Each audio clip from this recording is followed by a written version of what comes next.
రాజశేఖర రెడ్డి గారి ఆత్మ ఎలా తీసుకుంటారు చెప్పండి. నిజంగా ఈ బాధ చెప్పండి మేడం, మీరు ఎలా ఫీల్ అవుతున్నారు? అమ్మ ఎలా ఫీల్ అవుతుంది, నాన్న ఎలా ఫీల్ అవుతాడు ఈ సంఘటన చూసి? ఆయన ఆత్మ శోభిస్తూనే ఉంటది, అమ్మ కూడా బాధపడతారు. ఈరోజు రాజశేఖర రెడ్డి బిడ్డ పోరాటం చేస్తుందంటే ఎందుకోసం చేస్తుంది?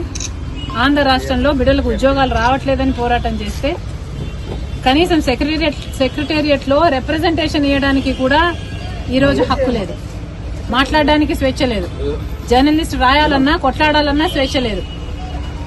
ఈ రోజు కనీసం సెక్రటేరియట్ లో రిప్రజెంటేషన్ తీసుకోవడానికి ముఖ్యమంత్రి లేడు, హోంమంత్రులు లేరు, డిప్యూటీ చీఫ్ మినిస్టర్లు లేరు, మంత్రులు లేరు, కనీసం సీఎస్ కూడా లేరంటారు. ఇక వీళ్ళకి ఏం చేతనైంది? పరిపాలన చేతనైందా?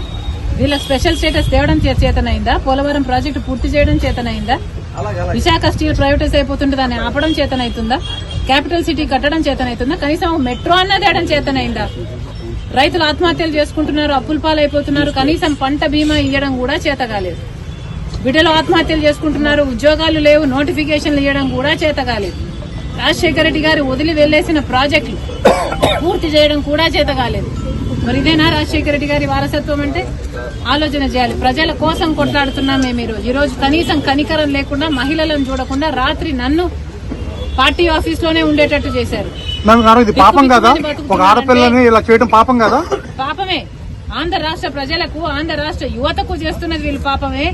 ముఖ్యంగా ప్రతిపక్షాలు, జర్నలిస్టులు ఇంతగా కొట్లాడుతున్నా కూడా కొట్లాడ కనీసం వీళ్ళ చిత్తశుద్ధిని కూడా ఈ రోజు గౌరవించకుండా ఈ రోజు ఇట్లా గాయపరిచి.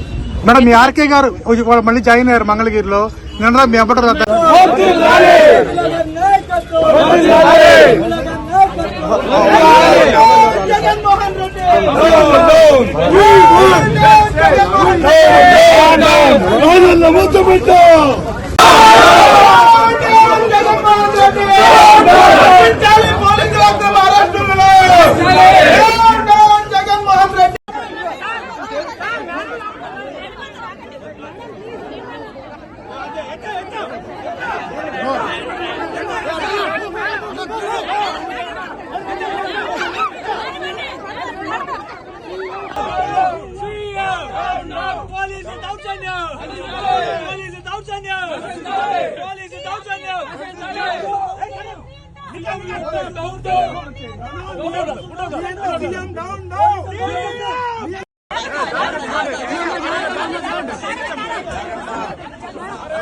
జాగ్రత్త.